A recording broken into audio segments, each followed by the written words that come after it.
As Remembrance Day approaches, the St. Catharines Heritage Advisory Committee has installed a display which focuses on the World War I contributions made by local residents.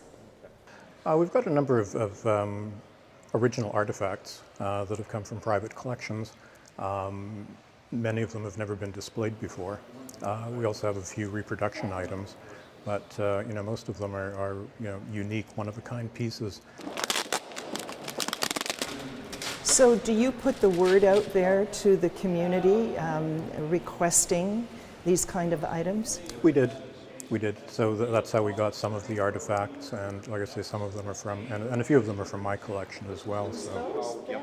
The display is an example of the work the Heritage Committee volunteers offer to St. Catharines residents. Good morning. Why did you get involved with the Heritage Advisory Committee? Basically because I've always had a love of local history, and I've got an interest in making sure that the heritage of the city is properly preserved, properly documented, as well as trying to save some of or making recommendations to save our heritage buildings. Is it in your experience to do windows like this? Yeah, we've done, I think, 4 or 5 windows previously. We did one, I think the first one we did was on the Welland Canal. We've done a window on the Market Square, and now doing one on World War I. Contributions weren't confined to men. The women made their mark as well. The Great War saw a change in a revolution, I suppose, in women in the workplace in many of the combatant countries. Canada was the only country where the nursing sisters were actually ranked as officers, and the women received the same pay as male officers at the same rank. So that was a distinctive situation. In 1917, Canadian women for the first time won the vote federally. So that's the first federal election that women voted in. And women played a role in harvesting the crops in Canada, in this region, in the fruit lands, the berries and the food that went literally into jams and tin preserved food.